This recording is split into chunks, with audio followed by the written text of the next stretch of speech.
Hello दोस्तों, आज हम बात करने वाले हैं कुछ फूड इंग्रेडिएंट्स बनाने वाली ऐसी मशीनों के बारे में। इन्हें देखकर आप सोच में पड़ जाएंगे और चेहरे पर खुशी जरूर आ जाएगी। जी हाँ दोस्तों, आज का वीडियो बहुत ही खास होने वाला है, इसे एंड तक जरूर देखिएगा। ऐसे ही वीडियोस और भी देखते रहने के लिए सब्सक्राइब के बटन को दबाएं। चलिए शुरू करते हैं वीडियो को। सबसे पहले बात करने वाले हैं फैक्ट्री में लड्डू कैसे बनाए जाते हैं। वही लड्डू जिसके बारे में अच्छे लोग बोलते हैं, शादी के लड्डू जो खावे वो पछतावे, जो ना खावे वो पछतावे। दोस्तों, आपने तो सुना ही होगा इस कहावत के बारे में। और हमारे गणेश भगवान को तो लड्डू बहुत ही ज्यादा पसंद है। जी हाँ, कहीं भी हो लड्डू का भोग लगता ही लगता है। मंदिर हो या दुकान, हर जगह आपको लड्डू ही लड्डू मिलेंगे। वैसे आपको दोस्तों बता दें कि लड्डू एक ऐसी स्वादिष्ट मिठाई है जिसे हर एक इंसान खाना पसंद करता है। अगर घरों में लड्डू बनाया जाए तो कोई दिक्कत नहीं है, पर बड़ी बड़ी फैक्ट्रीज में ये काम बहुत ही मजेदार तरीके से होता है, क्योंकि वहां पर बनाने के लिए हाथ नहीं मशीनें मौजूद होती हैं।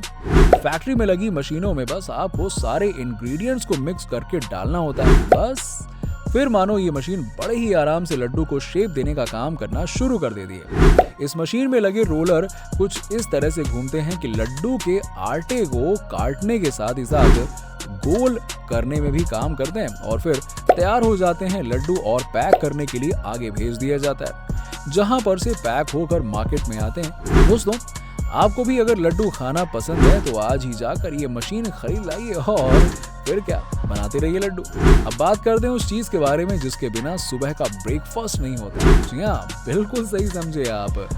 आपको बता दें कि छोटी सी ही चीज है लेकिन है बड़ी काम की। बिना ब्रश किए नो ब्रेकफास्ट, है ना। अब ब्रेकफास्ट तो करना ही है तो इसके टूथपेस्ट का यूज भी करना ही होगा।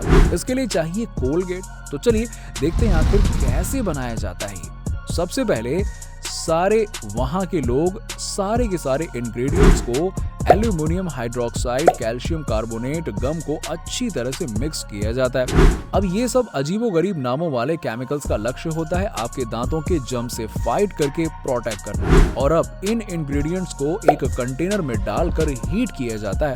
अब उसमें फ्लेवर के लिए कलर डाले जाते हैं और अच्छी तरह से मिक्स किया जाता है। अब इन मिक्स इंग्रेडिएंट्स को डाला जाता है एक दूसरी मशीन में, जहां इन्हें रियल टेक्सचर दिया जाता है। फिर उनकी फाइनल टेस्टिंग की जाती है जिसमें केमिकल के कॉन्सेंट्रेशन को टेस्ट किया जाता है और इसके बाद दूसरी तरफ भेज दिया जाता है इन्हें पैक करने के लिए। और फाइनली अब मार्केट में आ जाते हैं हर शॉप पर, जिससे कि हम लोग अपने दांतों को सेव कर सकें और खुलकर हंस भी सकें। वैसे देखा जाए तो इसके कई ऐड बने हैं। कई सेलिब्रिटी ने इन टूथपेस्ट का ऐड किया है जिसे हमें पता चल सके। अब बात करते हैं उस चीज के बारे में, इसका नाम सुनते ही हमारे मुंह में पानी आ जाता है। इसके थ्रू कितनी बढ़िया डिशेस खाने को मिलती हैं और हम सबकी पसंदीदा है।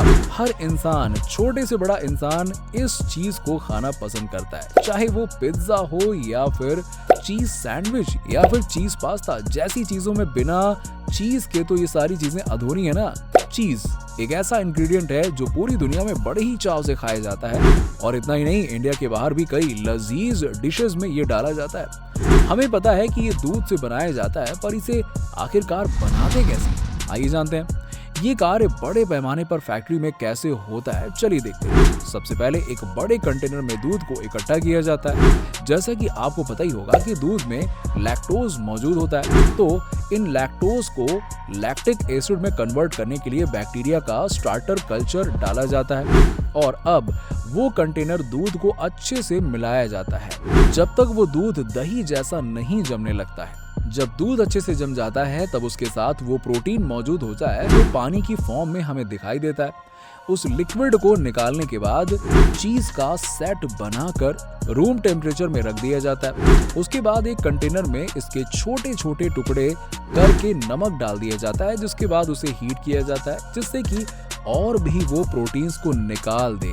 और अब मोल्ड में एयर प्रेस किया जाता है और फिर उसे कुछ समय तक ड्राई किया जाता है और फिर तैयार होता है आपका मनपसंद चीज। और मार्केट में आते ही आपकी बननी शुरू हो जाती है मनपसंद चीज। अब बात करते हैं गुलाब जामुन की, जिसे कहीं कहीं पर काला रसगुल्ला बोलते हैं, जो कि हमारे इंडिया के हर फेस्टिवल पर बनाया जाता है। कई लोग तो अपने घरों में बनाते हैं, साथ ही साथ बड़े मन से खाते हैं। बल्कि देखा जाए तो हर शादी में भी खाने को मिलता है और जिसे देखकर मुंह में पानी आने लगता है। लोग और जब इनकी तारीफ हो रही हो इस स्वादिष्ट और रसीले गुलाब जामुन की, तो खाने में तो और भी यमी लगते होंगे। जी हाँ, हमें पता है कि आपको खाने में भी बहुत अच्छा लगता है ये। भारत में हर किसी की शादी में मुंह मीठा करने के लिए मौजूद होता है, और तो और बाहर से आए लोग भी इसे खाते हैं। अब आप सोच रहे होंगे कि गुलाब जामुन लड्डू बनाने वाली मशीन की तरह ही बनाए जाते हैं। हम आपको बता दें कि ऐसा बिल्कुल नहीं है, क्योंकि गुलाब जामुन बनाने के लिए जो आटे का मिक्सचर तैयार किया जाता है वो थोड़ा अलग होता है, जिससे कि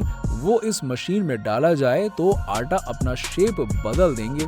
इस कारण से इस मशीन को एक अलग तरीके से डिजाइन किया गया है। ये मशीन के कंटेनर में जैसे ही मिश्रण डालेंगे वैसे ही मशीन कंटेनर के अंदर लगे रोलर आटों को एक लंबा सिलेंडर शेप में बदल कर रख देती है, और जिससे मशीन के आगे वाले हिस्से से लगे कटर की मदद से काटा जाता है। और जैसे जैसे आटे का मिश्रण पीसेस में काटा जाता है वैसे वैसे मशीन के आगे वाले हिस्से में जुड़ा सर्कुलर रोटेटर प्लेट आटे के टुकड़ों को गोल करने का काम करता है, जिसके बाद उन्हें कलेक्टर के गर्म गर्म तेल में फ्राई किया जाता है और फिर चाशनी में डालकर निकाला जाता है, जिससे कि गुलाब जामुन को उसका रूप और रंग सब बराबर मिल जाता है। और इन्हें पैक करने के लिए दूसरी तरफ भेज दिया जाता है और कई अलग अलग तरह से पैक करके मार्केट में भेजा जाता है। अब बात आती है ब्रेड बनाने की मशीन के बारे में। बेकरी इंडस्ट्री में जो कि सबसे फेमस है और सबसे ज्यादा फूड इंग्रेडिएंट्स है ब्रेड, जिसे दुनिया भर में बड़े ही आनंद से खाया जाता है और अलग अलग तरीके से बनाया जाता है। कहीं ब्रेड पर जैम लगाकर खाया जाता है तो कभी बहुत सारी वेज लगाकर खाई जाती है। मगर सबसे ज्यादा यूज होने वाली ब्रेड आखिरकार बनाई कैसे जाती है, चलिए दोस्तों इसे भी देख लेते हैं। ये ब्रेड कैसे बनाया जाता है उसके लिए सबसे पहले इंग्रेडिएंट्स को एक जगह इकट्ठा करते हैं और फिर उन इंग्रेडिएंट्स को मतलब कि जैसे सोया, बाजरा और गेहूं को मिक्स करके फर्मेंटेशन के लिए कंटेनर में 3 घंटे के लिए रख दिया जाता है, जो कि ईस्ट की मौजूदगी में होता है। इसके बाद एक बड़े से मिक्सचर में 8 महीने तक आटे को अच्छे से मिक्स किया जाता है और अब उन आटों को पीसेस में काटा जाता है और कन्वेयर बेल्ट की मदद से आगे की प्रोसेस के लिए भेज दिया जाता है। कन्वेयर बेल्ट आटे के टुकड़ों को गोल शेप में तब्दील कर देता है और फिर उन पर आटों के पाउडर का छिड़काव किया जाता है ताकि वो प्लेटफॉर्म से चिपके ना। अब उनके ऊपर थोड़ा सा प्रेशर डाला जाता है जिससे वो फ्लैट हो जाते हैं और फिर उन्हें एक बेल्ट की मदद से रोल किया जाता है। अब वो फ्लडेड आटों के पिसान को डाल दिया जाता है। बेकिंग मोल्ड में बेकिंग को 255 डिग्री तापमान में 20 मिनट तक रखा जाता है। बेक करने के बाद उन्हें कन्वेयर बेल्ट पर ठंडा होने के लिए रख दिया जाता है। फिर ब्लेंडर की मदद से ब्रेड को पीसेस में काटा जाता है और फिर पैक करके मार्केट में भेज दिया जाता है और इन्हें घर लाकर अच्छे से ब्रेड के ऊपर बटर लगाते हैं और खाते हैं। दोस्तों अब बात करते हैं अल्कोहल के बारे में, जो कि फैक्ट्री में कैसे बनती है। वैसे तो अल्कोहल सेहत के लिए बहुत ही हानिकारक है, आजकल का ट्रेंड भी बन गया है। पार्टी हो या कोई खुशी का मौका, लोग अल्कोहल तो जरूर पीते हैं। अगर आपको पीते हैं तो आपको भी पता होना चाहिए कि बनाया कैसे जाता है। चलिए देखते हैं कि आखिरकार ये जहर जैसी अल्कोहल कैसे बनती है। सबसे पहले अंगूरों को खेतों से निकाला जाता है, जो कि वाइन बनाने के लिए बड़ी मात्रा में मौजूद होते हैं। और अब रेड वाइन बनाने के लिए या फिर व्हाइट वाइन बनाने के लिए तो अंगूरों पर ही निर्भर रहना पड़ता है। अब अंगूरों को क्रशिंग यूनिट में डाल दिया जाता है, जहां उन्हें ब्लेड की मौजूदगी से ऊपर से अच्छे से क्रश किया जाता है। और अब क्रश करने के बाद उन्हें डाला जाता है प्रेशर में, जहां क्रश हो चुके अंगूरों के जूस को निकाला जाता है। अब जूस को डाल दिया जाता है एक बड़े से स्टेनलेस स्टील टैंक में, जिसके बाद वाइन मेकर जूस के सैंपल में विभिन्न तरह के ईस्ट डालकर फर्मेंटेशन का टेस्टिंग करते हैं और उनका लक्ष्य होता है फर्मेंटेशन के बाद उन्हें शुगर की मात्रा यानी कि मिठास का मिलाना और अल्कोहल की मात्रा बढ़ जाना। और दोस्तों मैं आपको बता दूं कि वाइन में 11 से 13% तक अल्कोहल मौजूद होता है, जो कि शरीर के लिए हानिकारक होता है।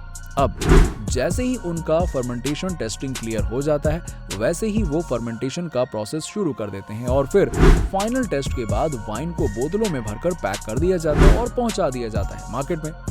अब बात करते हैं हम सोन पापड़ी की कि आखिरकार सोन पापड़ी मिठाई खाने वाले बहुत ही पसंद करते हैं। तो सोन पापड़ी को अच्छे से जानते ही होंगे वो लोग, और जिन्हें मिठाई खाना पसंद नहीं है वो भी खाने लगेंगे। और क्या, चलिए देखते हैं कि आखिरकार फैक्ट्री में कैसे बनाया जाता है। सबसे पहले सारी सामग्रियों को अच्छे से मिलाया जाता है और शुगर सिरप को बनाने के लिए कोशिश की जाती है। जैसे ही सिरप तैयार हो जाता है उसे टेबल पर डालकर हाथों की मदद से खींचातानी करके एक टेक्सचर में बदला जाता है जो कि सोहन पापड़ी का फाइनल टेक्सचर होता है। और अब जैसे ही अच्छी तरह से सोहन पापड़ी का टेक्सचर तैयार हो जाता है तो उसे एक स्टेनलेस स्टील में डालकर प्लेन किया जाता है और इसके बाद मशीनों की मदद से उन्हें छोटे छोटे क्यूब के टुकड़ों में काटा जाता है और फिर पैक करके मार्केट में भेज दिया जाता है। दोस्तों, अगर हमारी वीडियो आपको अच्छी लगी हो तो इस वीडियो को लाइक करना बिल्कुल मत भूलिएगा और इस चैनल के साथ बने रहने के लिए और भी इंटरेस्टिंग वीडियोस को देखते रहने के लिए हमारे चैनल को सब्सक्राइब करें, बेल आइकन पर क्लिक करें जिससे कि हमारे वीडियोस की नोटिफिकेशंस आप तक पहुंच जाएं। चलिए मिलते हैं आपसे अगले वीडियो में, तब तक के लिए नमस्कार।